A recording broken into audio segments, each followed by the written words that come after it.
Welcome, everyone, to the Union Federation podcast, where we discuss both Star Trek and the Orville here on the Fandom Podcast Network. And on this show, we have a very special treat for Star Trek fans. This is Union Federation Podcast, episode 112.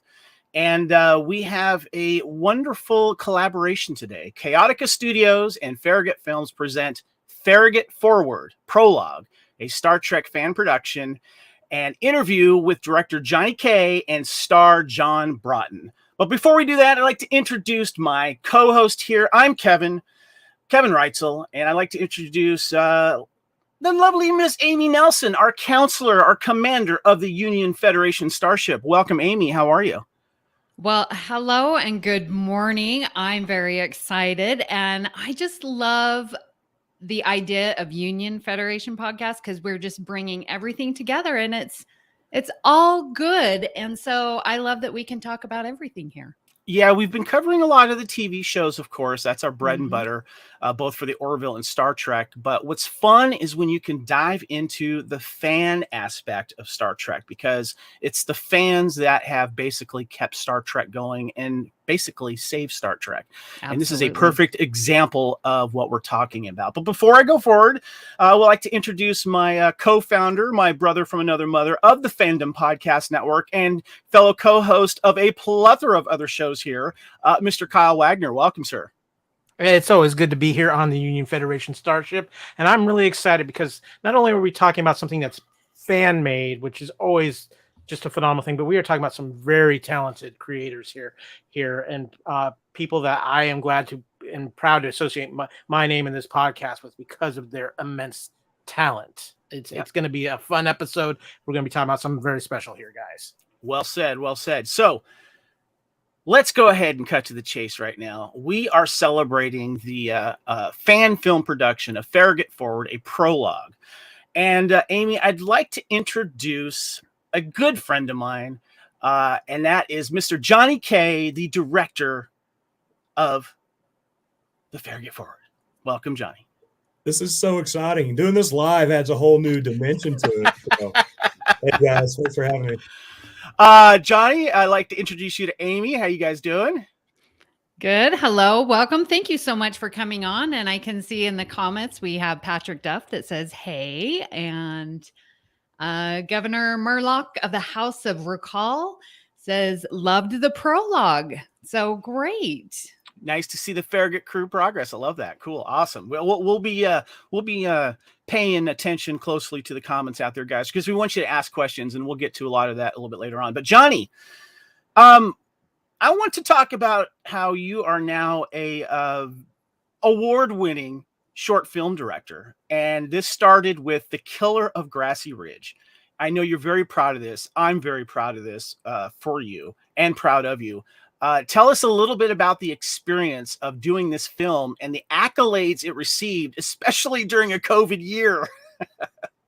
Yeah, thanks. I mean, before we get going, I just want to thank you guys for having me on and having John on. Like, it's been awesome doing episodes with you guys in the past. Really excited to be here to do the live thing. It adds a whole new dynamic. But yeah, so Killer Grassy Ridge, thanks for the plug. It was my very first short film. It was done, as you know, Kevin, as a personal challenge to myself. I had been making excuses as to why my equipment wasn't good enough. I didn't know the right people. Like, I came up with all these excuses for years, probably decades, as to, why I couldn't go make a movie. And then one day I said, you know what? I'm going to give myself 60 days to do it. I'm going to go out in the woods. I'm going to grab some friends. I'm going to take the camera that I have. I'm not buying any new equipment. And let me just see if I can do it. And at the end of 60 days, I'll either have a movie or I won't. And that was it. It was a personal challenge. So what I did not expect is at the end of the 60 days, I had a short film I was super proud of. Submitted it to a couple of festivals. What the hey, let's see. And what I did not expect is this thing went around the world on the festival circuit. I think we got into over 50. I think on every continent except Antarctica. And I'm still looking for like the Antarctica Film Festival to see if we can, there's got to be one, right? There's got to be some Norwegian scientists sitting in an outpost board. We know how that story ends, but it took off. It got a kind of a life of its own. We ended up winning like 13, 14 awards, something like that, for things I didn't think a debut movie could win for. We won, best U.S. short film. We won best horror. Picked up a couple of best first-time director awards, which was. I see you have most handsome director here as well. Notice that? Yeah. Most handsome. I missed out on that one, but I lost that one to another person. But no, it took on a life of its own, and then that inspired me, Kevin. It's like, wow, if I could do that in 60 days, like why am I not cranking one of these out a year? 1 or 2 a year. Let's just try it. So it kind of gave me, like, as a creative person, it gave me a whole new way to go do things. So now apparently here we are 2 years later, and I'm award-winning filmmaker. So here we are. Happy to be here. Now, Johnny, it seems like your passion for this project really pushed you forward and got you through sort of, all the doubts you had. Had you always wanted to be a filmmaker? I think in the back of my mind, ever since I was a kid, once I learned that there were actually people who get paid to make movies, like once that registered in my brain, I no longer wanted to be a baseball player or an astronaut. I'm like, I want to be the guy that like dries the T-Rex off in Jurassic Park with a towel because he's getting wet. Like that's the best job ever. So yeah, I think once it became apparent to me that you could actually get paid to do something really fun, it sort of did kind of become a passion. But like I said, then the excuses get in the way. Mm-hmm. You want to do a thing, but then suddenly you come up with 300 reasons why you can't do it. And then you just wake up one morning and say, you know what, I'm going to do it anyway. And if it fails, it fails. So I was fortunate to not fail on that one.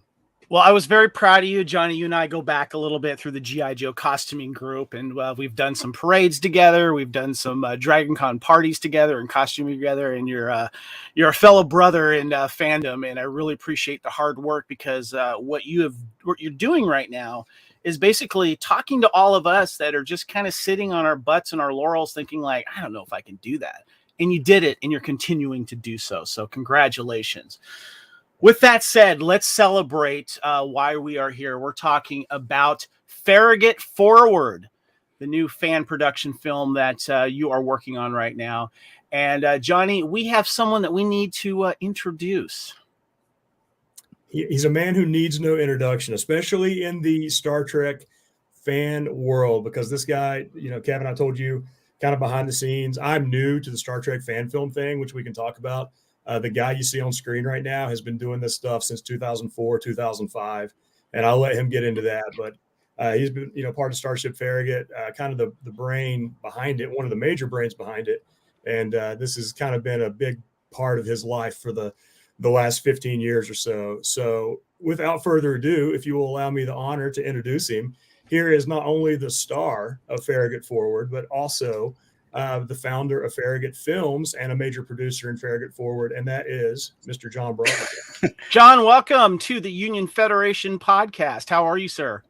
Good. Thank you for having us. I'm so excited that you guys are here, and I'm really excited that you're here because when I was referencing, and Amy was referencing too, that the fans have kept Star Trek alive and to save Star Trek, and you are one of the poster childs of how to do it right. Let's just put it that way. Okay.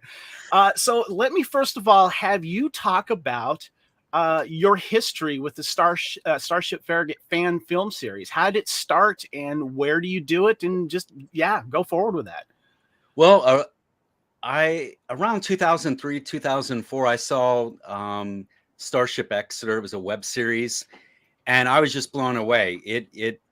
They took the concept of Star Trek and the whole mythos of this space navy, and with this fleet of ships, they took one of the ships that were canon, and they just created a whole backstory on one of the ships that was recognized in the original series. And I thought, wow, this is amazing. I had a lot of props, costumes, and I said, why don't I just take this stuff out of the cabinet, display cabinet, and put it to use? And so I started to work on, at the time it was Starship Excalibur, wasn't even Farragut. And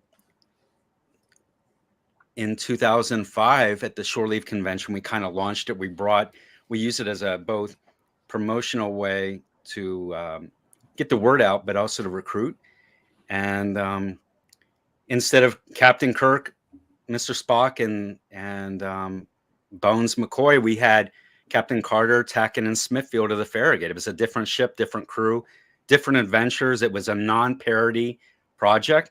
And what I wanted to do, I wanted to make sure that the sets and the costumes were accurate. And so that was a big driving force to make ours look like a spin-off of the original series. So that in 1967, 66, if you manually turn the television knob, you would get Starship Farragut, just like they have these spin-offs today of CSI and Law and Order.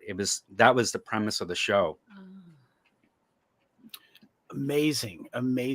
So where do you guys do the production, and how do you grab your talent for these things? Well, initially, in terms of pulling in talent, a lot of it was with my dad. I mean, he helped me build a lot of the sets and even the set pieces and some of the other props.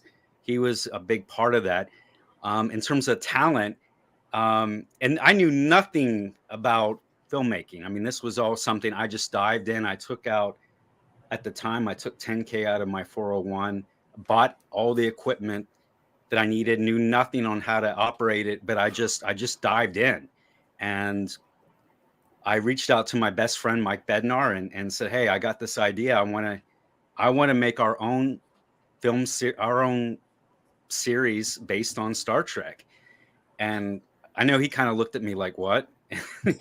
And we leveraged his wife Holly, and through, I think it was at the Shore Leave Convention in 2005. Prior, I had an email reach out by Paul Sieber, and he's like, "Hey, I love to be involved." And so that's the main four characters, the principals of Farragut, kind of got together, and Gotcha.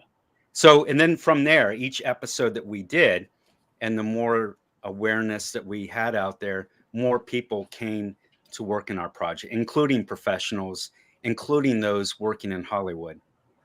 Wow. So, John, I have a question for you, because we talked with Johnny, just sort of like some doubts, and like you're telling me about, okay, I've got this stuff in the cabinet. My dad helped me build the sets. Like, I feel like, how did you go about taking on Star Trek, which is major, I don't know, copyright, whatever. Mm-hmm. Like, how did you go about and feeling safe that you wouldn't get sued for infringement? Well, that's a very good question, Amy. We made sure that we stayed from day one, we respected the intellectual property of Paramount and CBS Television. It's not called Star Trek; it's called Starship Farragut. The iconic Enterprise Delta that is on the uniforms, and we used a different ship patch, which was an oval. We tried not to leverage any of the characters. We did not use any of the musical score or soundtracks. We stayed as true as much as possible to play in the camp, but we didn't use any original footage in our production. So that's how from day one, we respected the intellectual property and licensing of Star Trek. That is so cool. Okay. And I think in one way, I'm sorry, Kevin. No, go ahead. I think it helped us in a way too, because other fan film groups have played Captain Kirk, Spock, and McCoy. And I think when you watch Star Trek, you can't help but have this emotional that you've seen these actors for so many years, like William Shatner. He is Captain Kirk. Leonard Nimoy is Spock. When you try to replace those individuals with someone else, you can't. I mean, you have a problem connecting to the show, whereas no one knows Captain Carter, Tackett, or Smithfield. So immediately you get their buy-in and you can follow along without having to compare. What you're doing is you're basically the fans of Star Trek wondering who else is out there representing Starfleet and what do their lives mean, right? And how they impact this bigger world of Star Trek. Because as much as we know our flagship shows, whenever we see a character that's introduced or a background character, Star Trek has always been great at like maybe shedding some light on it. Mm-hmm. But when you guys do this series, you're basically giving fans another era that we want to see. you know, Right. whether it's, you know, in our heads, it's canon, even though maybe it's not real canon considered to the you know, Paramount and Star Trek, but in our heads as fans, it's canon. And I think that's really important to do that for fans. Mm-hmm. Yeah. So Agreed. well done. Yeah. Thank well you. done. Okay. So let's get into the birth here of Farragut Forward here, Johnny. And I want to first of all know how you guys met. How do you know each other? Because I got some questions to follow up with this. John, Well, Kevin, I don't know. Oh, go ahead. Go ahead, I Justin. sent you an image that kind of tells the story, or at least it validates the story. I don't know if you saw it, but it was an image. I don't know if you saw your email, but in any event, it was in 2013. And John, I'll tell the story as best as I can recollect. But in 2013, we met at a Star Trek convention called Shore Leave in Baltimore, Maryland. And he approached. We were exhibiting, like we do on a yearly basis. He approached the table, and I noticed that he had QMX in the spring of 2013 rolled out with the TNG. They were made off an original, but they were the com badge. I'm looking at the picture now, by the way. I see it. Okay. Yeah. Okay. And I don't know if you can share that, but John had the one thing that I noticed about his is that it looked accurate. At first I thought it was a screen use prop, and I've been out to LA many times. I've been on the sets of Voyager and Deep Space Nine, and I thought, oh my God, he got one of the originals. And it was, no, he's like, no, this is a QMX. It's the badge. And I said, what did you do? Because I have them as well, and they don't look like that. And he said, all I did was I took a can of Model Master matte finish spray paint. I just went over a couple coats, and I was like, oh my God, that is like, why didn't I think of that? and that kind of the prop discussion turned in. So what year was this? When was this? 2013. 2013. Okay. And so from there, I mean, I think it was 2013. It could possibly be 2014, but I believe it to be 2013. But so it goes back that far, and we kept in touch. And he was a very excellent, outstanding photographer. And he would give me some tips on how to edit photos and such. And we kind of stayed in contact. And I initially started doing Farragut Forward around that time. We were working on The Crossing, which was what we thought would be the last episode, our swan song. It was a big 1.5-hour anticipated episode. It was a mirror. I had 2 crews, and I was doing the wardrobe. So a lot of that, and there it is. And as you can see, I did the same thing. I went and sprayed those. But I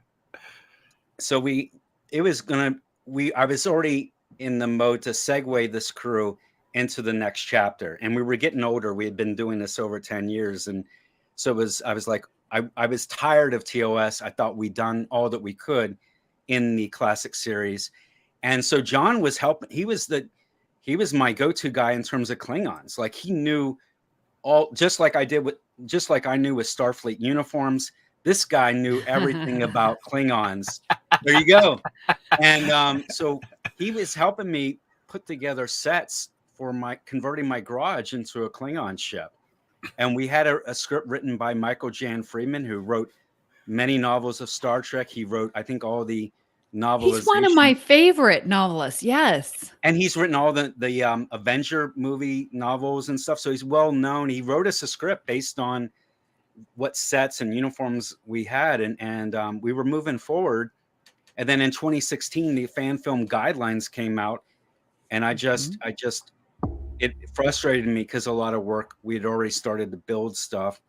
And I was burnt out. And so for five years, I tabled everything that was related to this. I threw away, gave away, and sold pretty much all my Star Trek stuff. And it was last year. Oh, so flash forward, John, I attend Johnny K's premiere of The Killer of Grassy Ridge, and I thought, I was blown away. I said, for the guy, everything, and I could relate from everything that I had done for all the years and lessons learned, painful. I was like, this guy hit it out of the park. His first film, and the fact that he was smart enough to realize I'm going to do a film short, because and that's what we did with Farragut. We did a series trailer, which is still on the internet, kind of painful to see. But in 2005, we did a 2 or 3 minute little proof of concept just to put it out there before we did our first pilot episode. And I thought the guy just he intuitively or just, I don't know, he did it right. And I just thought this guy did a grand slam on his first film.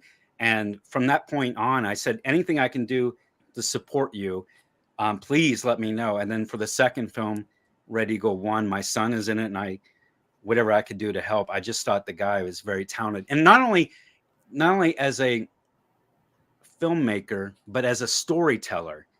And it all, as you guys know, it all comes down to the story and the script. Yeah. And there's a lot of fan film groups out there, and the story is a big thing that a lot of them just struggle with.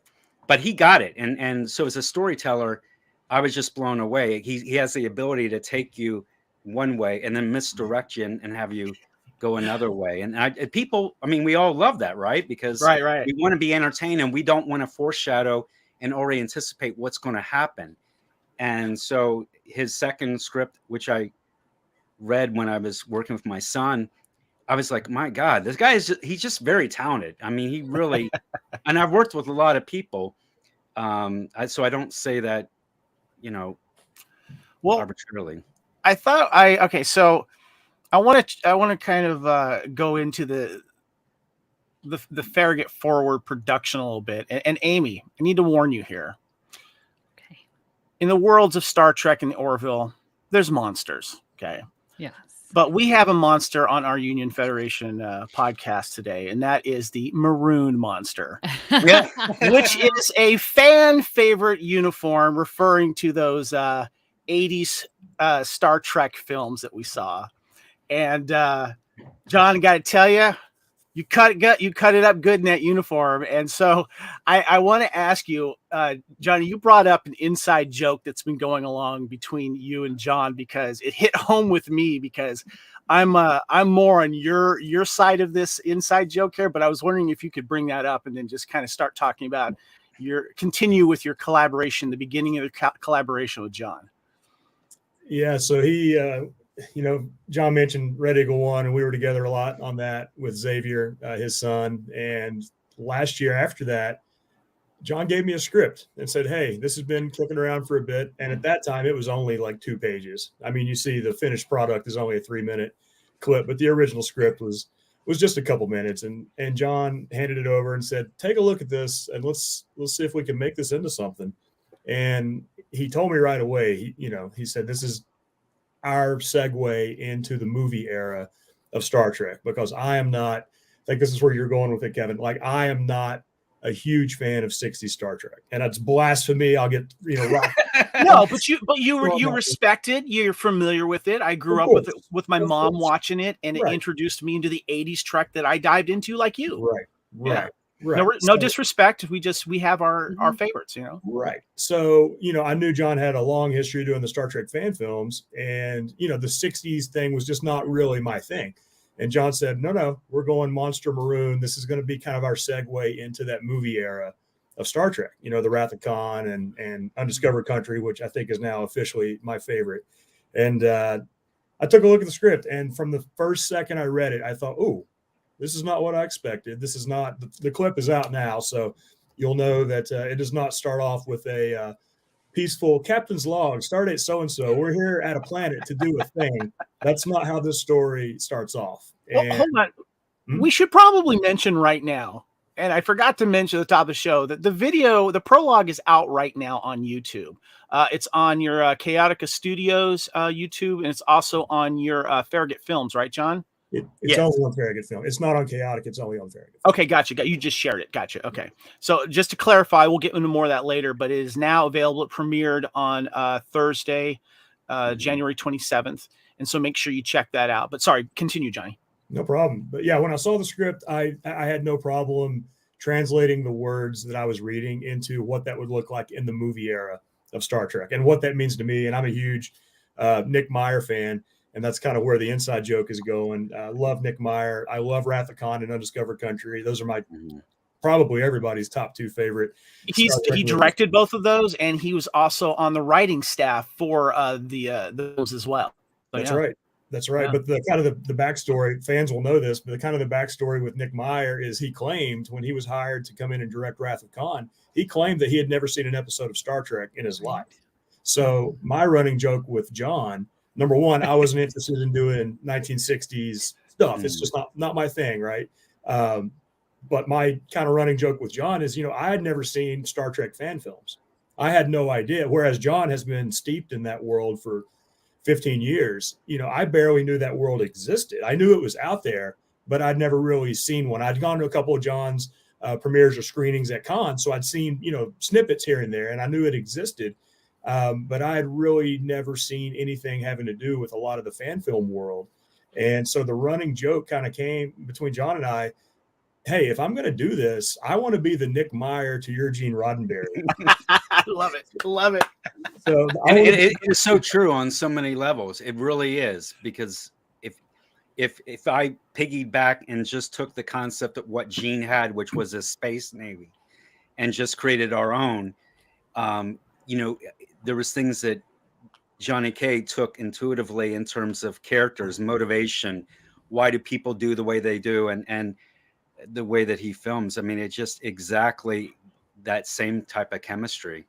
When I really wanted to turn the lights off too, that was like step one, is let's kill the lights and film this entire thing in shadow, because it just gives you a different mood. It's a different tone. If there was anything campy, kind of in the script I saw, I just, got a red Sharpie and crossed it out. Star Trek fans know what it's like inside of a Klingon ship and in their cell. TNG fans know what it's like to bunk in one of those things as well. It's not fun. It's dark. It's uncomfortable. You nailed it. And for some reason, there's always mist or smoke in a Klingon ship. Yeah. I read the other day online, like they said, any machine is a smoke machine if you use it wrong enough. So, okay. So I want to ask you, you touched on this a little bit, John, but I think it's important to move forward and talk about the production of Farragut Forward in what you guys were talking about, the restrictions and what you had to be careful of. So Johnny, you can start here about the challenges, the guidelines, any rules and restrictions to making a fan Star Trek production. How did you go about making sure that you were doing it right, i.e. not wrong? It was pretty easy for me because I am an outsider to the fan film world. So I knew very little about what had happened in the past. I knew what I read on the internet because there's plenty of articles out there. But in my simple little brain, I went to the CBS website and saw that a group of lawyers had gotten together at CBS and Paramount and put out guidelines. And I said, cool, let me go read them before I step in something that's going to cause me drama, because I don't like drama. So I just read the guidelines, and it's pretty straightforward, what they're looking at and what they want. And the big things are, the obvious things. Please do not profit from Star Trek. Like, that's not cool. So we don't intend to do that. But yeah, for me, it was just a matter of taking a look at that. The biggest constraint that I will mention, and it's no secret to John because we've talked a lot about it, kind of buried in those guidelines, they really want to keep your content limited to 30 minutes. So, they don't want the kind of ongoing stuff, that lasts for seasons and seasons. And I get that. But, 30 minutes is, when you look at the kind of the labor that goes into building a set, if you don't want to go the green screen route or the virtual set route, and if you actually want to build sets, and I've never built a set in my life, John's built a bunch of them, and Mike Bednar and everybody else, they can talk about set building. But when you think about the guidelines are only giving you 30 minutes to put your content out, it's like, well, do we really need to spend 18 months building a bridge, and lighting it and for 30 minutes of content? Like, that kind of puts people in a tight spot. And by people, I mean fan filmmakers. And you do have the green screen option. You have the virtual set option. I think that's the one I'm struggling with the most, is how do we tell an epic story in a 30-minute window across no more than 2 episodes. So that's something John and I have talked a lot about. The prologue that we released Thursday night, we intentionally kind of did it as if it was a teaser for a Star Trek episode. That's the opening of the episode you would typically see before the opening credits roll. And we knew we wanted to keep that at 2 or 3 minutes just to kind of whet the appetite for what's to come next. And then we started looking like, all right, if we do it by the math, that was 3 minutes. We got 27 minutes left to tell this big epic story. And I think, you know, we're going to stick within the kind of the spirit of those guidelines as best we can. But it, you know, I do want to say it's extremely hard to tell the story that needs to be told while you got the stopwatch on you, you know, 27 minutes. It makes me question, can we even put credits on it? Because I don't want to have a lawyer at CBS saying, hey, your awesome fan film went, you know, 30 minutes and 6 seconds. And, you know, how much drama is that going to cause us? I don't think it'll cause us a lot, but it's something that I think about a lot. So wait a minute. I'm sorry. I've just got to jump in. You have 30 minutes for this one story, Farragut Forward. So then when that's done, you have to start a whole nother story that's not related to the Farragut Forward. Well, I will say that I'll let John take it after I say this. I will say that what's out there are guidelines. I think they purposely don't call them rules. They give you guidelines, and I think there's different ways to interpret that. And John and I have kind of had some sidebar conversations as to what the future of that is. And I think there's some interesting solutions that exactly don't fly in the face of the guidelines, because that's not what we're trying to do. We want to make sure we're abiding by those. But I also think the way that they're written, it allows storytellers to continue, you know, telling their story, okay, you know, without jeopardizing somebody else's IP or profiting off someone else's IP, which of course we're not going to do. John, you want to add to that? I know you've got thoughts. Sure. I mean, we are staying true. I initially, when John, and he's quoted the regulations or the guidelines back to me more than once, and before I was kind of reluctant, but then I thought about how we were so respectful from day one. Why would we deviate from that now? So I think creatively you can, if this is Farragut Forward, let's say hypothetically the next film is actually a Klingon fan film, Farragut would just happen to be in there. There's ways to get around and create this Farragut universe, if you will, where you have different ships, different characters, but you weave in Farragut principles and still be able to tell the stories you want to tell. Okay. And there's an interesting, something I thought about that Johnny K said that made me think. So last summer, I started to get, for whatever reason, I started to get back into this, and I always wanted to do the movie era stuff. And I said, you know what? What if we just did a 1 to 3 minute teaser, put it out there, not even tell anybody? It was going to be it was top secret, if you will. And so I presented the script to Johnny K, and he got on board, and we started to work this. And it was never really supposed to be more than what we're working to achieve now. And he posted some pictures of me in the uniform, and it kind of broke the internet. I mean, all the interest and appreciation from fans. And so then this thing we then started to work on the rest of the story. But it was never really supposed to be more than what we pushed out there now. But, and I'm glad. I didn't think anyone really, honestly, and Johnny can attest, I didn't think anyone really cared. And it just blew up the internet, and this love and interest for the movie era. And no one's really has done fan films in the movie era the way that we are planning to do it. I do have a question, and I know this is something that that fans always find fascinating about Star Trek, especially with fan films, is where exactly does it fall into the place of the established timeline that, you know, so I don't know. Are you allowed to say in the years? I just feel like we limit ourselves when we try to put a start date around it.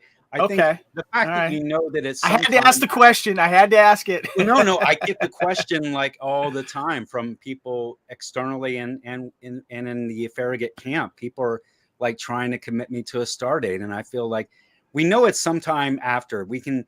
And I think Prescott, Paul Sieber's character, mentions after 10 years or so in a Romulan colony, penal colony. So I think you can assume that it's sometime 10 years thereafter, which I think since is about right. Where we are age-wise from where we closed, I guess that was 5 years. But Yeah, I think we're saying about 10 years from where we last saw them. Hey, Kevin, let me piggyback on that real quick, because a lot of it comes down to production decisions in terms of what's going to look best on camera. And Star Trek fans know, if you watch Star Trek 2, Wrath of Khan back to back with Star Trek 6 or even Generations, you know, there's a big difference in production design. Yes.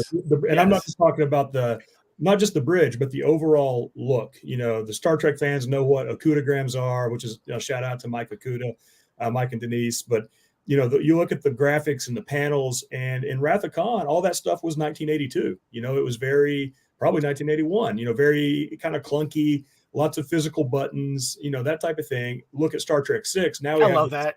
Now we have these sleek Okutagram touch screens. You know, it almost looks, it still holds up. You know, I think, in my opinion, like the Bridge of the Undiscovered Country, you know, it looks just as good as anything that's on like Sci-Fi Network today. Like it still holds up. Whereas in my opinion, I think some of the Wrath of Khan stuff is a little bit on the dated side in terms of what the bridge looks like. So, you know, we have these, you know, a couple of production meetings with our set guys, and we talk through some of this stuff. It's like, all right, do we want to say, you know, it's going to be Stardate this, and then that pigeonholes us to, you know, now we have to make the bridge look just like it did in Wrath of Khan. Or maybe we say Stardate supplemental or Captain's Log supplemental.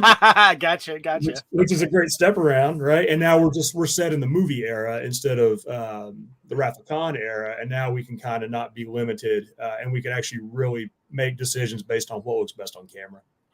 You know, you bring up a good point, because I think fans are pretty fickle, and like Kevin's like, I want a star date. And I'm like, oh my gosh, I'm so glad there's not a star date. I just know sort of, okay. Like for me, Lower Decks is after Next Gen. Like that, I don't need to know when, I don't need the date, but yeah. And I feel like, and like what you're saying with the guidelines, like sometimes you can paint yourself in a corner, which many fans have complained about with Discovery. Oh, we're too tight in the timeline and da-da-da. So then they go, you know, 1,000 years in the future. Oh, now they are not painted themselves in a corner. But yet my question is, as you become more well-known and famous in the Trek community, what's the balance you have of listening to fans, taking what maybe they want and integrating it, or saying, nope, that's not my story that I want to tell? How do you balance that? Let me take a stab, and then I'm going to give it to John. My take on it is I'm happy they're watching it. So if they want to watch it and then tell me, you know, oh, this should have been that, I'm just happy they care enough to have the conversation, and they care to watch it. That's my take. John, on the other hand, has been dealing with this for 15 years. Oh my gosh. I mean, we our ship registration, NCC 1647, I can't tell you how many people at conventions have stopped me to tell me that in the Franz Joseph technical manual, which it's listed, I think 1705, that we got it wrong. And you know, Mike Okuda came up with a listing of the ship registration numbers, Gene Gregg, who has been a good supporter, Greg Jean, who the model master, he came up with a registration number for the Farragut. And I used that. I chose, I knew about both of them, and I just, out of respect to Greg, I just chose that one. And, but many people have stopped me and, you know, to correct me that we chose it wrong. I've had other people, I mean, I remember stories when William Shatner was approached about the safe combination in his quarters. I mean, I mean, those kinds of things, they drive me nutty. 1, 2, 3, 4, 5. You know, it's all about story and being able to follow it along. And so Amy, I try not to, I mean, I respect the fact that people are watching and they're paying attention. We've done so much as it relates to the sets, costumes, and props. I mean, one of the things that when I saw Exeter, I thought, you know, if they could just take it to the next level in terms of the uniforms and the sets and the costumes. And that was a big thing. And for me, I gravitated towards the uniforms. And my mission was to make that signature collar correct, that it was snug, and that the uniforms look, as Bill Ty said, they were painted on the actor. And all the costumes that I've made hundreds in the 15 years that we gave away to the actors as a means to thank them for being in our production. I that was one thing that I was fixated on. So I get it in terms of the fans and the attention to detail to all of that. That's so cool. Johnny, by the way, I did notice that brief reference to Spaceballs with the secret code. So well done. All right, guys, we're going to step into the transporter here and let's talk some production.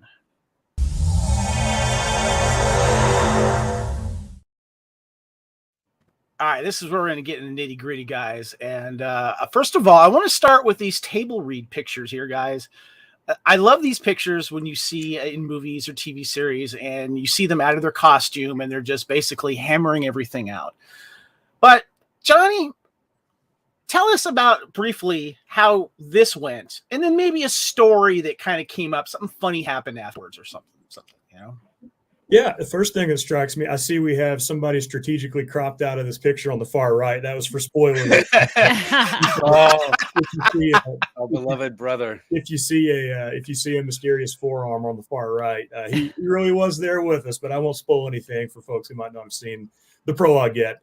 But yeah, so this was one day last summer. It was a gorgeous day, so we decided to take our table read outside and let the neighbors eavesdrop on us, as we talked about Klingon ships and knives and disembowelments and pain sticks. So yeah, we stepped outside. What I remember of it, this was actually, correct me if I'm wrong, John, I think this was the first time all of that core group was together. Yes. I think that was kind of our first meeting with all of us. John and I had met separately before that, just the two of us, a few times, just to kind of hash things out just between he and I. But this was really our first production meeting with all the cast. And we did end up doing a couple table reads. The script was 2 pages, so you can get in a lot of table reads with a 2-minute script. And most of that was John screaming, I think, and Bednar looking, Mike Bednar looking very uncomfortable. Story-wise, I remember, honestly, the story I remember the most. I can't get into it because it's a spoiler for the next full episode that's coming.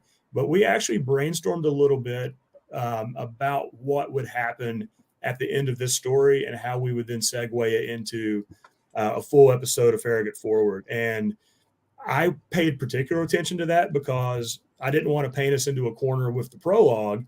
2 things. I didn't want to paint us and commit us to something in the prologue that we couldn't deliver on in 2022 in the full episode. And kind of the second thing, it works the other way. I didn't want to reveal something in the full episode that we had not alluded to in the prologue. So it's like, if we want to put an Easter egg in the prologue because we know we're going this direction with the story, like, now is the time to do it. We're filming in a month. Let's get it in there now. So that's kind of a story. I won't go into more detail than that because we did keep the idea and it is in there. And there is an Easter egg in the prologue. If you look for it, you'll find it. We'll have this conversation again later. This was one of the original meetings between John and I, just kind of going through some stuff. You can actually barely see it. It's above my right hand. I'm holding a pen or a Sharpie. Right above my hand is a tiny little plastic ship model of a bird of prey. And I see it. Yeah. That's not our filming model. That was just a little, I think it's like a 1/1000 scale, but it was just a little test model kit.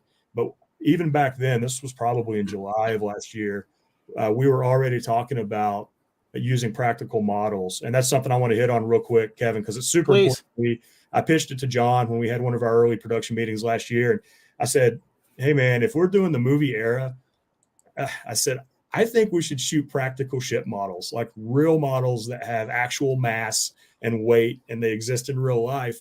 And I think that would be a really cool way to distinguish this from a lot of the CGI, which is excellent, by the way. There's excellent CGI out there. But given the era that we were shooting in, I'm like, what an awesome homage that would be to not only like Star Trek 80s, movies of that era, but what a cool nod like to ILM, like the masters at Industrial Light and Magic. Like, we're playing in their sandbox now. Why don't we do like an homage and actually film with practical models? So in that picture, that's the first thing I noticed was the little bird of prey, because we were already talking about how we can build that. And then Mike Bednar, who's also in the movie, is Tackett. John's mentioned him as well. Full, and I know he's here in the chat with us. I've seen his name pop up, but huge props to Mike Bednar. He built that bird of prey filming model. Yes. He lit it up. It had actual lights on it. It only made it into the prologue for 4 seconds. And it was by far the hardest shot in the movie, by far. because I really wanted to kind of get that right and make it look right. So Governor Murdoch has been putting up some great questions and stuff. You mentioned also the pain sticks as well. And William J. Was in the chat too, saying this was his first meeting. Yeah, I think this was the first time we got everybody together. And I think, Yeah. I don't think that's a spoiler. You can't see John's monitor there, but I know I can tell what it is. That's the blueprints of the bridge. And John, you want to elaborate on that? What do you remember? Oh, the plan as it was, going back to 2013, we were going, as it relates to the bridge, we were only going to build a third of the bridge set. It took us some years. We had amassed at one point a 12,000 square foot studio. It was 10,000, and then we were able to get the other side of the building. But Mike and his team, my father including, faithfully recreated all the sets from the original series and in the same configuration as it was on the Paramount lot over 50 years ago. And for me, for Farragut Forward, I didn't want it to be about sets and spending all this time. And I was like, well, can we build a third of the set, physical set, and then have like green screen, and then just for the background being able to, that way we didn't have to just spend all this time and effort on set construction. So that image right there is just me talking to how we go about it. We have a picture of you and John and a co-star. I was wondering if you can go in a little bit about your co-star here. That's Mike Bednar. That's my best friend. I met Mike when I was transitioning out of the Navy. I was over at Kaotica going through the Transition Assistance Program, TAP. And Mike's office was around the corner where I was taking this class in March of,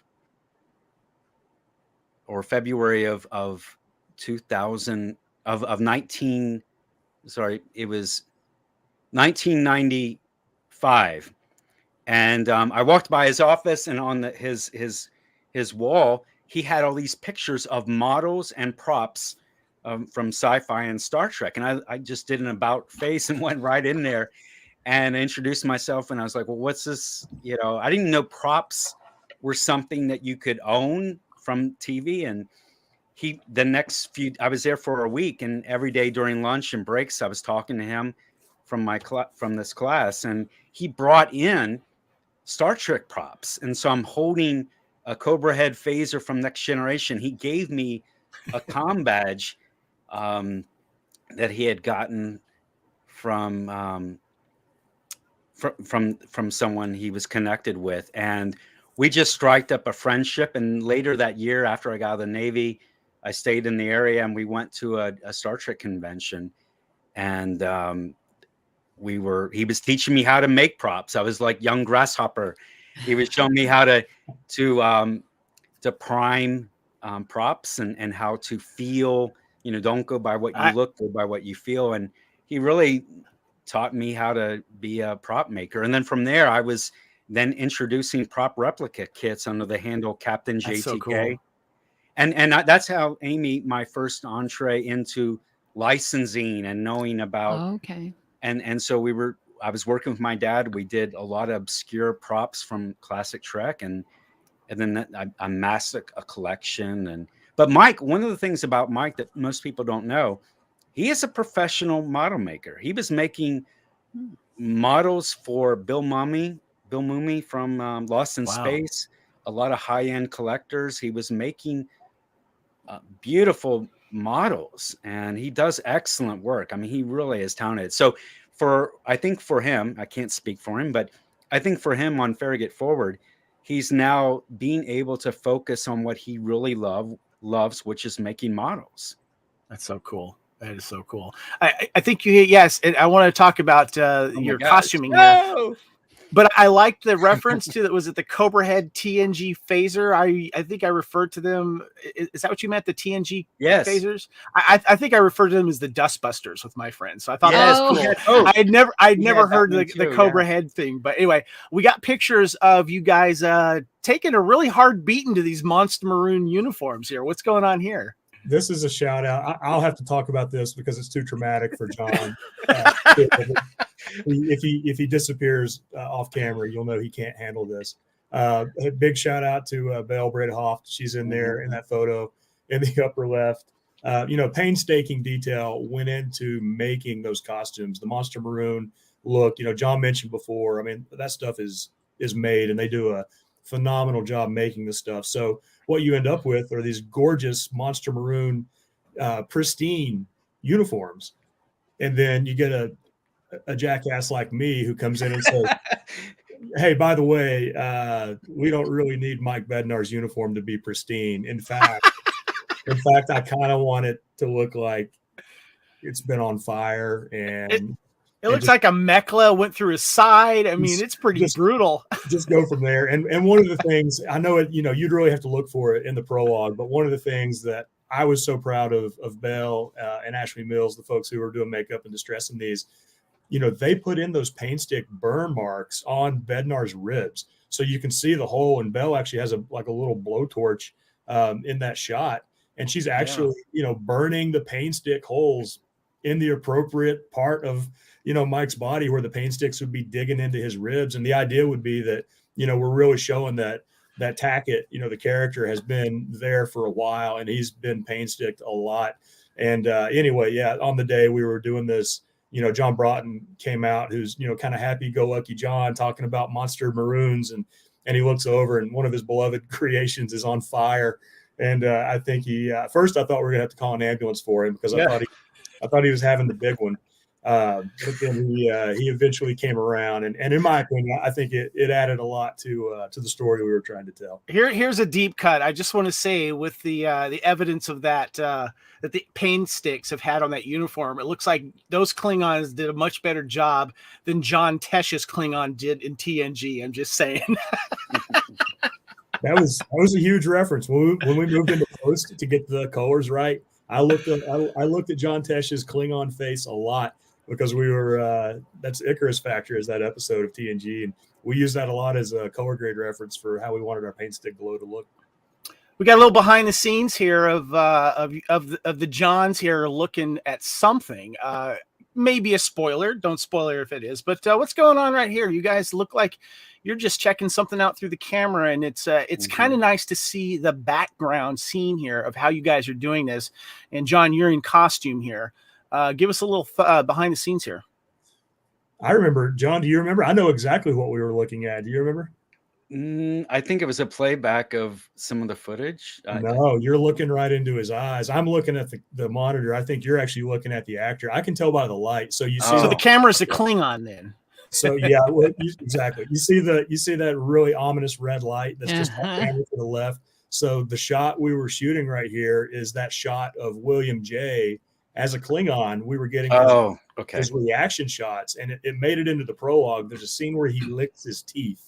Right? Oh, yes. So it's just a shot of William. He's excited about this torture that's going on, and he licks his teeth. And I can tell by the red light we were actually shooting him. That might actually have been our very last shot, because I know I went back and grabbed a lot of reactions from everybody, and I think that was one of the very last shots. If William's still in the chat, he'll remind me, but I think it was the last shot of the entire thing we got was William licking his teeth with that red light right on top of him. Is that the next picture we have of? Is it one of the most handsome Klingons I've ever seen? Isn't he pretty? He looks amazing. Isn't he pretty? Yeah. Man, looking good there. This is Jay. This is William, right? You don't even know. You've known William J for years, and you don't even recognize him, right? He's killing it here. I love this picture. How he's dressed as a Klingon, and he's got that Klingon stare, like he's ready. He's ready to paint stick for another 24 hours. Yeah, he had it. I'll talk on it real quick. Then I want to turn it over to John, because I want to hear his thoughts on it. But two real quick shout outs. John Paladin. We got to give him a shout out. We also thanked him. Special thanks in the credits. If you don't know John, he is a kind of a prosthetic appliance and makeup guru. He's at all the Star Trek shows, the big Star Trek convention in Vegas. I think right now he's in Ticonderoga, but he's at all the Star Trek shows. He always applies the makeup to all the celebrities, including like Bob O'Reilly and J.G. Hertzler, Martok, and Gowron, and those guys. He's kind of their personal makeup guy. So John knows what he's doing when it comes to Klingon appliances. John and I, we met in Vegas 5 or 6 years ago, kind of kept in touch. John was an awesome tutorial. He didn't work specifically on this film, but the advice that we pulled out of John the last 5 or 6 years, he was super invaluable and kind of teaching us the best way to to really blend in a lot of the Klingon stuff and do it right. This is just William. The other two Klingons who are in this are Matt and Dale Henry, who are brothers here in the DC region. Everybody who goes to cons in this area or Dragon Con knows Matt and Dale. They do the Stormtroopers in tutus, and they do Borg together. They were the two Klingons here. They did all their own makeup, and all these guys just knocked it out of the park. And the last thing I'll say about William is, big shout out to him. At one point I came around the corner and, like every Klingon actor, he has to practice his lines around those teeth. Yeah. So he's got teeth in the mouth, and it just changes everything. You have to spend weeks practicing your lines. And a big shout out to William, because I came around the corner when he was not shooting, and he was in the bathroom in front of a mirror practicing his lines with the teeth. And he really did come prepared for that day. John, let me stop talking there. What are your thoughts on William here? Oh, he was amazing. Like you said, it doesn't look anything like Koroth. And Koroth, the name, was derivative of both, as a nod to both two Klingon warriors in TOS, Kor and Koloth. So I just Koroth. But William J just really, he hit it out of the park. I was blown away. He didn't look like anything. And I think we'll be seeing a lot of Koroth. This is great, guys. This is really cool. Now, I want to ask you a question, John, about Johnny, because when I was talking with Johnny, I said, look, I want some pictures here. I need some Johnny directory looking pictures. And he had one. I love these type of pictures because you had a great one that we showed earlier on Grassy Ridge where you're on the ground, and there's nothing cooler than watching our famous directors behind the camera just looking badass. Here's Johnny looking badass here. John, I want your thoughts on Johnny as a director and his production here. And did you learn anything from him because you've been doing this for so long? Absolutely. Where do I begin? I'll just spitfire here. One of the first few things that he did from a director standpoint was he took the script, and although the script is still there, he took the idea of taking the story through Tackett's eyes. So you actually, through the prologue, you see the story more from Tackett than you do Carter. And I thought that was exceptional. That was him. He's so interesting. Cameras want to film him. And I think as a camera guy, one of the things I should say is that I've worked with two really good, and through all the years of doing Farragut, I worked with two really exceptional cinematographers, Johnny being one of them, another guy, and both of them, the commonality between the two that I noted, they were both photographers first. And so the notion of taking still shots and then doing motion pictures, I think there may be something there in terms of he's got all the technical talents as it relates to framing and lighting and aperture and ISO setting. He gets all that. And so I'd always had this vision, Kevin, that I wanted to see Farragut be realized in such a way that it looked like a Hollywood production. And for the price of anything. And Matt Busey was the other cinematographer who worked on that. And the second film that we did, Conspiracy of Innocence, they really nailed it in terms of what I thought Farragut could be from day one. And that was the pinnacle for us. So again, right out of the gate on Prologue, Johnny hits it. But there was a lot of things. He, as a director, he really, last week we worked on the rest of the script. So Paul Sieber and I collaborated on the rest of the story, as it were, and which we're calling Broken Mirror. And I thought that we had a good script. I knew it was good. It was a good script, to be candid, but I thought it could be better. And I said, John, please take this, go through it, and feel free to just do your magic. Go through it. I'm not married to anything. And was there beers involved? How did you get him to do this? Is it? No, he was on board. I was blown away by the level of commitment and dedication. That's awesome. I love this. This is great. And when he was just telling me what he did to the story that Paul and I worked on, and Paul hasn't been shared with him, but I know he'll be stoked when he reads it. It's just, what he's done, again, the misdirection and taking things and the motivation. I mean, he really spent a lot of time mapping out what is the motivation for these characters. And then from there, he just really, again, a Nick Meyer reference. He really took that script. I mean, if you know any of the history of Star Trek II and that initial script, which Nick Meyer rewrote, it was written by someone else, but Nick Meyer took control and really, it was a story about someone turning 50 and what do you do? And you're at that midlife point. And William Shatner initially wasn't, you know, he wanted Captain Kirk to be like 24 forever. And that whole story is about coming to terms with midlife. And so Johnny has really taken the script and he's made it exceptional. And in such, I haven't shared this with Johnny, but I'm planning to have all the talent, the cast, sign an NDA before they get the script because it's that good. And I don't want the stories and plots leaked. I want it to be just as we had it the other day. I want people to be able to see it and be entertained and be fully surprised. Johnny, you're on the hot seat. What's your comment? What's your reply? I love it. Yeah, thanks. I mean, I could sit here and listen to John say nice things about me all day. Yeah, I mean, I'll just say thanks. Thanks for the kind words, John. I do appreciate it. And I mean, it's the whole thing has been a blast, and I've loved doing it. So. I just want to give a shout out to the people that are leaving comments. We really appreciate that. We're trying to get up as much as we can. You guys are being awesome, and we appreciate the support and the love for what these guys are doing. I did want to go into this next part here, guys. You guys, it looks like I have a picture up of you guys. It looks like you're at a convention and you're promoting Starship Farragut, the next chapter. And I wanted to start with you, Johnny, about what you're doing to promote this. Where was this picture taken at? And what are you going to look forward to on how you promote this? Yeah, real quick. This picture was taken at Awesome Con, which is Washington, D.C.'s big Comic Con, in 2021. So this would have been summer 2021, probably August or September. So we were pretty far along. We knew that this was going to happen, so much so that John printed up banners. That's how committed we were. So we knew it was going to happen. And we did have a table there in collaboration with Mike Quigley.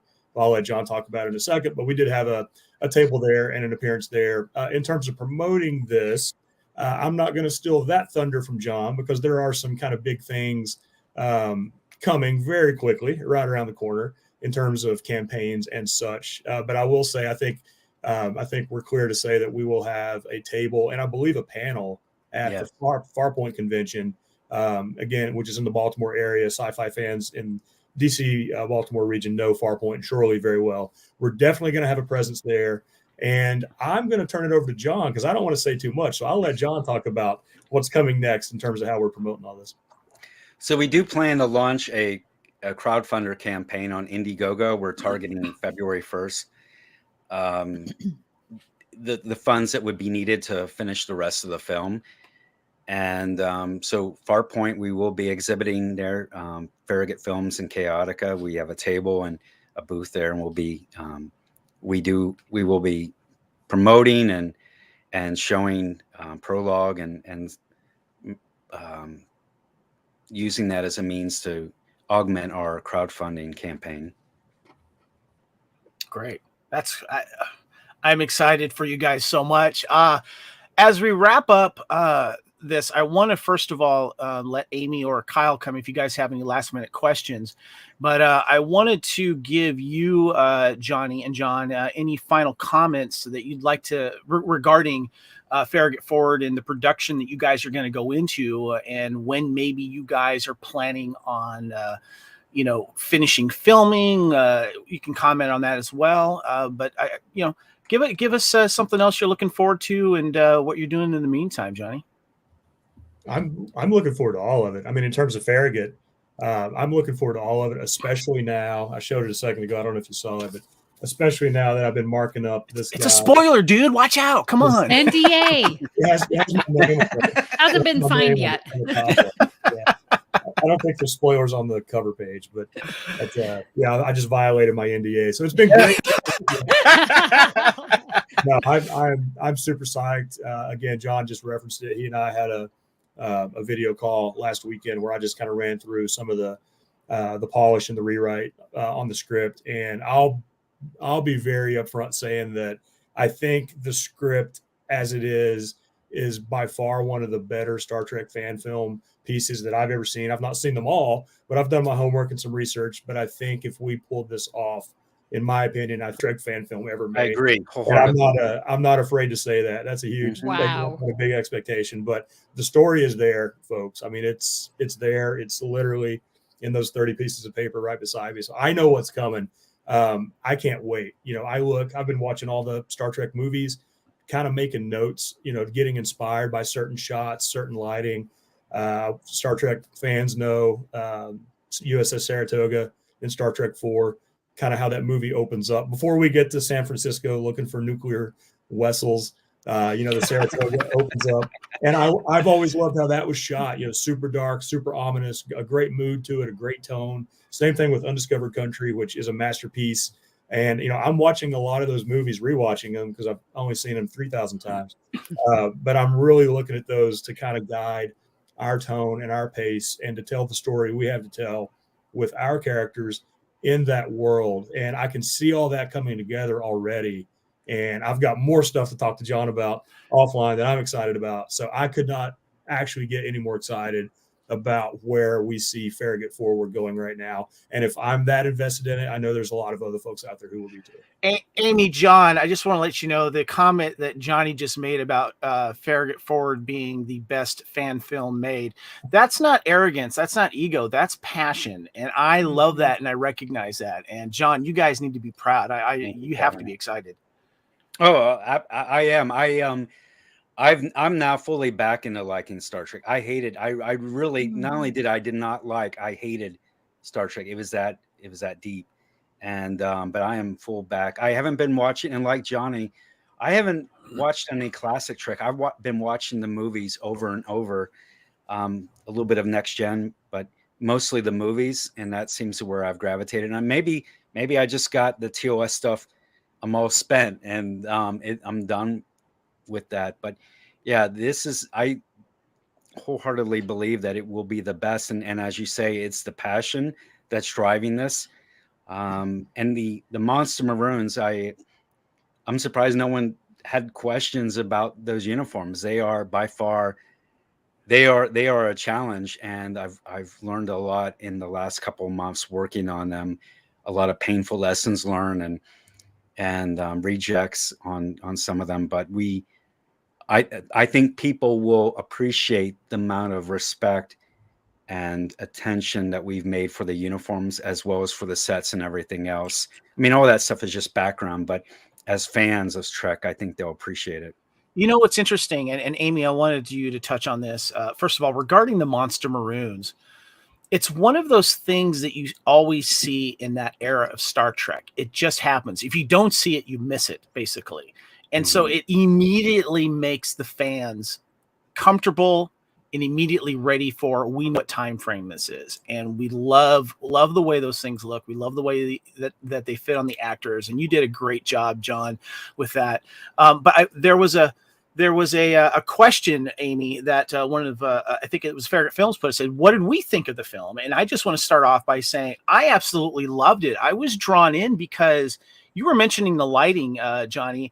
I felt the tension in that Klingon brig / prison, and the music that you guys had, the sound effects, the acting. I mean, it was not a fun place to be in there. And John, seeing your face, just like, you have this stoic, captain's look on your face, like, let me take the brunt of this, stay away from my crew, even though you may not always have that choice, you're going to be there. And I could just see the pain, but behind your eyes, but I can also see Kevin. Yeah. We can't hear you. You want to start over? We're having a little audio here. Sorry about that. Hear you. Oh dear. I've got him. John, you hear me? John, you hear me? I can hear him. Okay. Okay, good. All right. Well, hopefully we'll get that figured out here. But I just want to say, John, I was really impressed with how you were portraying your character, and without having to say so much. And that is magnificent. You know what, Kevin, on that, one of the things that when we were getting in the uniform for filming the day that we filmed Prologue, I went up to Mike Bednar and I said, you know what? I feel more natural, and maybe it's just because of the years of doing this or what, but I just said I feel more natural in the movie, in this uniform, this era, than I did with classic Trek. And so yeah, to me, it fit more like a glove than the other one. It's amazing. I really did enjoy it. Amy, we're figuring out your sound real quick here. Can you hear us still at all? No, she's still working on it. That's okay. We'll come back to her. Final wrap up question here, guys. What are you planning on doing outside once you finish the film? Do you have ideas like how you're going to share it, who you're going to show it for, or is that going to come organically? Do you have any plans that you can mention outside of that? Johnny, start with you. We've got, John and I haven't talked a ton about it. We sent some text messages back and forth. The guidelines are out there. We know we can't do any type of distribution in terms of Blu-ray or DVD. CBS does not want you to do that. So right. Can't do that. So it's definitely going to be a YouTube release. I mean, that's fair to say. What I would love to do, just because I know kind of the scope of the story and, see where it's going. I mean, I texted John this the other day. I would love to see if we could do some type of maybe one-off limited theatrical release, even if it's just one night only, just for a premiere or something like that, because the story that we're about to tell, I mean, I couldn't even imagine watching this on the big screen. I think that would be such a huge moment. So, I mean, I would love to see some type of limited premiere, maybe just at a theater, one night only type of thing, just to see it on the big screen. Otherwise, John, what do you think? Oh, I agree. I think we will do a premiere. When we did some similar premiere events. I'm a University of Maryland alumni, and we showed some of our films there at the college, and they have a big auditorium and they have all the AV equipment to show it. It'd be nice to be able to show it, or maybe even downtown Silver Spring at the AVI AFI theater. They do screenings there as well. So, but we will definitely obviously get it on YouTube. Oh, absolutely. To watch it and stuff. So, Amy, are you back? Can we hear you? I'm back. Yes. Yay. Sorry Okay. about that. Yes. I wanted to give you a chance to, if you had any follow-up questions for our guest. Yeah, I did. When you were talking about the making of the uniforms, and you seem to have a very good eye and attention to detail, I'm wondering, is there a difference, like when you make it and you see it and then you shoot it on screen and then you look at it and you're like, oh, that's wrong? Like color, textures, have you had to go through that? Or yeah. Amy, we did. And that was a concern from the get-go, because they, when we some of the shots that Johnny put out there was, we did some test footage, and I brought some of the fabrics that we were planning to leverage, and we did some tests, and they really didn't. I was happy that they didn't really change as much, and that either would work. But we did some test shots and screening of the fabrics, and a lot of on that. I was fortunate enough to, when we first were doing this back in when we were full force doing it in 2015 before the guidelines came out, I was fortunate enough to talk to several times with Robert Fletcher, who was the costume designer. And I was able to pick his brain. He was very helpful in answering all of my questions, including the geek related questions about the uniforms. And he remembered everything, which was amazing to me, because he was in his 80s, I think, and he remembered everything. And one of the notes that I took, and Johnny K can appreciate this as well as anyone of the Klingon who gravitates more to the Klingons, his greatest contribution he felt in every conversation I had, it always circled back about the Klingons. He is known for creating the look of the movie era on up Klingons that was used in Next Generation, all the spinoffs. The Klingons were because of Robert Fletcher. And I could tell you, he seemed to care less about the uniforms than his greatest contribution. He just always loved what he did with the Klingons. That is so cool. So proud of you guys. I'm going to ask you guys, before we close out, if there's anything else you'd like to say to the fans. But before we do that, Johnny, I want to tease something else you've been working on. Mm. Now, for those of you that don't know, a little reminder here. One of the biggest movies of all time in fandom came out in 1989, and that was the 89 Batman film. And it holds a very special place in heart for fans. It's a favorite for many reasons, but it was culturally, it was huge. I remember the midnight showings for this. I remember this poster of the original Batman 89 being put out before, like a year before, promoting this film, and that had never been done before. But Johnny, you are doing a fan film called The Oath, a Batman fan film, but you're doing something fascinating about the direction and the story leading up to this film. Please tell us about it. I was waiting on you to tell me that. I'm interested. You're a good pitch guy. So, yeah, thanks for the plug. I'll make it super quick, but I appreciate it. Yeah, The Oath. We just wrapped principal photography on it back in November. Got a few more insert shots and stuff to put together. Farragut has been my priority, so I wanted to make sure we got the prologue out. And now that it's out, I'm going to turn some attention back over to The Oath and get that edited and out there before we kick into production on the full episode of Farragut. So yeah, The Oath, our story is set 1 week before the events of Batman 89. So, which is one of my personal favorite films of all time. I love Batman 89, obviously. And we've actually done a lot to kind of go back and try our best to recapture the mood and the tone of that movie without a Hollywood production budget, where we could do things like Anton First did with all the matte paintings and really make Gotham look like that. We're kind of focusing a lot more on the back alleys and kind of the seedy side of what else was going on. It's a street level view of what was going on a week before Batman 89. Maybe we find out about the death of Johnny Gobbs. Maybe we don't.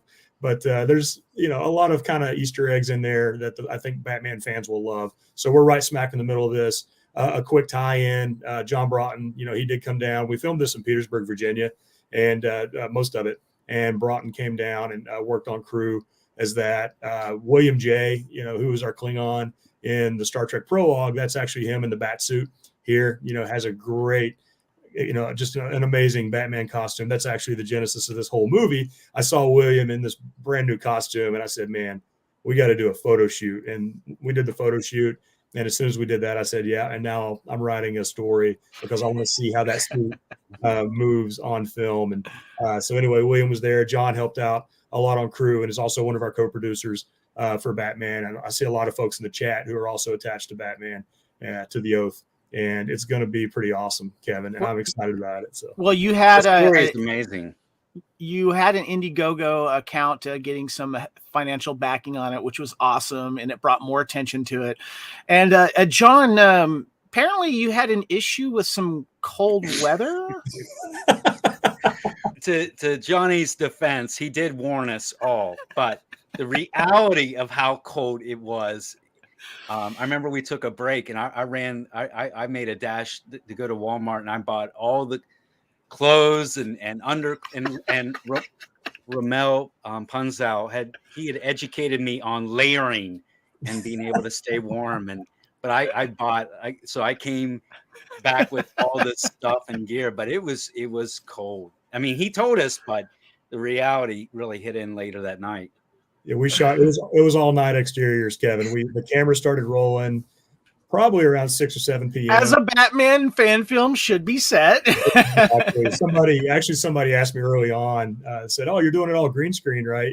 I said, "No, we're going to be in the dirty alleys. We actually had to sweep out and clean the alleys up before we moved our own trash into it to make it. Yeah, cameras were rolling every night about 6 or 7 p.m. and we would go straight through till about 3 a.m. And I think our last night, which was the night John came back from Walmart looking like he was going on a Himalayan expedition. And I think it was, I don't know, we might have been down into the 20s then. We were definitely below freezing that last night. Make sure you check out the Kaotica Studios was it Facebook page and website. You guys got some pictures and some little tidbits up there.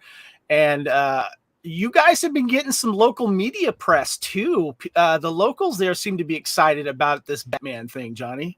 They were awesome. Actually, the city, I did it the right way. I went through the city, got all my filming permits and insurance, and crossed all the T's and dotted the I's. And one of the things the city of Petersburg required me to do was go door to door and have a petition signed by all the local business owners and residents.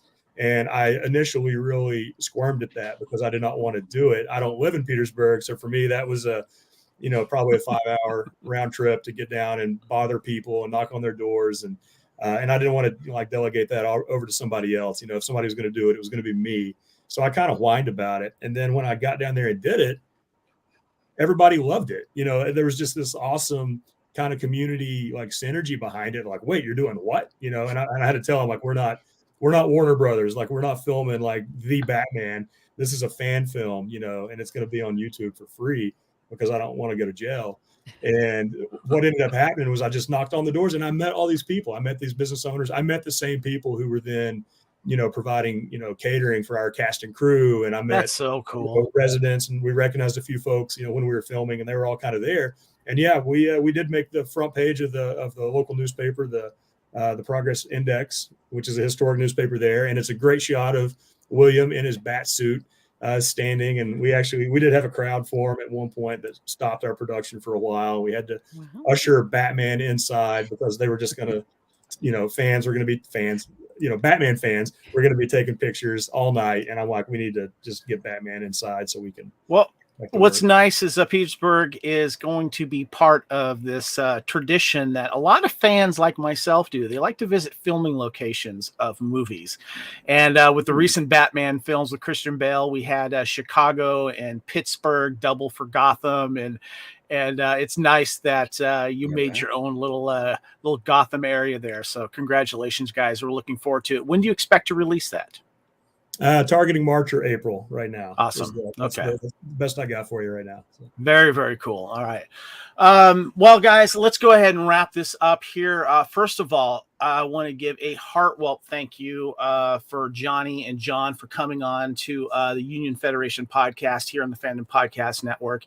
And John, I just want to start with you. I'm very impressed with what you've done, and you should be very, very proud. I understand when you said that you were done with Star Trek and you need to take a break and try other stuff. But it's always wonderful when you have that passion still buried deep inside and someone like Johnny comes up to help bring it back out. So thank you for doing this. Thank you. And it was because of Johnny that I wanted to come back and do it right. Johnny, thank you, man, for coming on, man. We really appreciate you. I'm proud of you, dude. I've known you for a while now, and I enjoy your passion, and it means the world to me that you're setting an example. I mean, we've been part of fan groups and communities for so long, but it's nice that you've taken that extra step and taken us as a ride along with you and doing that. So we appreciate that. Well, thank you, man. No, thanks for the kind words. I'm a pretty firm believer. I mean, life is pretty short, and if you're not doing what you love every day, then, only you can change that. You know what I mean? So that's kind of where I come from on it. So. Kyle, coming back in here. I know you wanted to say some words here. Yeah, I'm just popping back up from engineering, guys.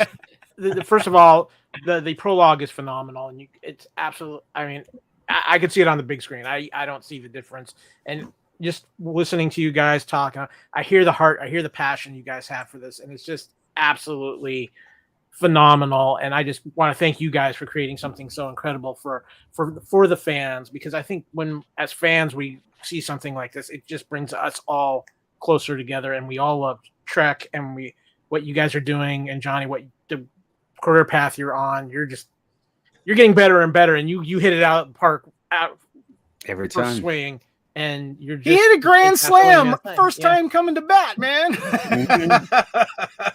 So I just wanted to pop in real quick, and before I get back to the Warp Core, just to say thank you guys and phenomenal work. Thank you for helping us out, Kyle. Doing a great job behind the scenes.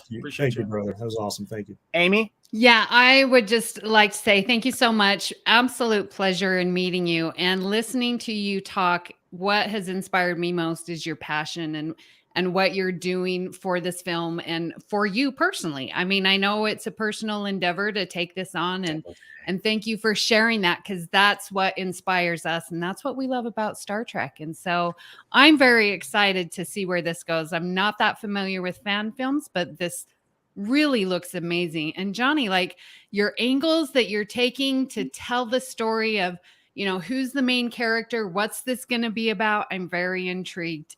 So thank you. Awesome. Thank you so much.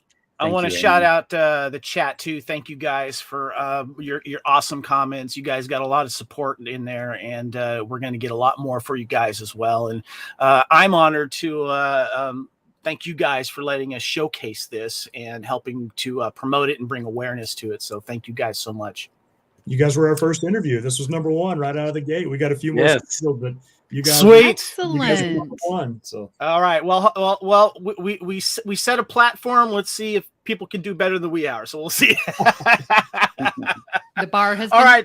Let's go ahead and let's get some contact information, and let's head into those hailing frequencies.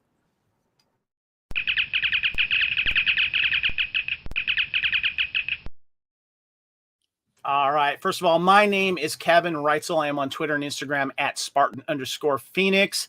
Kyle, where can we find you? You can find me at @KyleW on Twitter or @KyleFandom on Instagram, and of course, all over the Fandom Podcast Network at fpnet.podbean.com. And Amy, what are you up to, and where can we find you? Well, I host a couple other podcasts about Star Trek. Galaxy Class is about Next Generation, who, in just a few moments, I'm going to have the pleasure to interview Noah Averbach-Katz, who plays... Oh, my gosh. See, I'm used to podcasting. Cut this out. Noah. And then I also host All Good Things, which is a general Star Trek podcast. I am Amy's interviewing all these Star Trek people. She can't keep them all up there. So I don't blame her, but she's doing a banging job. Make sure you check out her podcast. They're so cool. And you are at Miss Amy Nelson on Twitter. And we want to give a shout out to our other co-host, Haley. She wasn't able to join us today, but she is at Trekkie01D. Johnny, where can we find you on social media? Best place to get me is Twitter, and I am at that Johnny K guy. I am also at that Johnny K guy on Instagram, which I don't use, but I am there. I'm not a bot.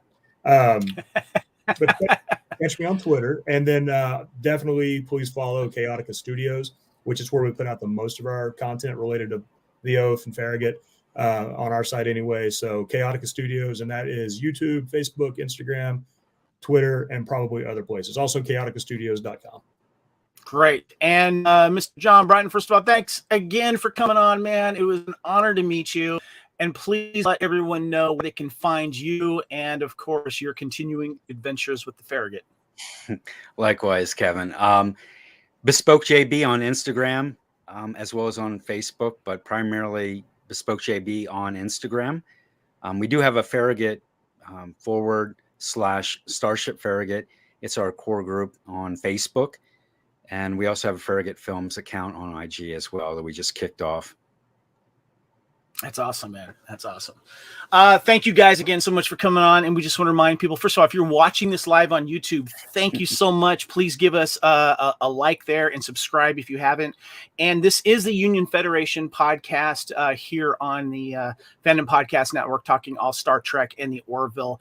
We've got a wonderful Facebook group, Union Federation podcast Facebook group. Please join that. We have a lot of great Star Trek and Orville discussion there.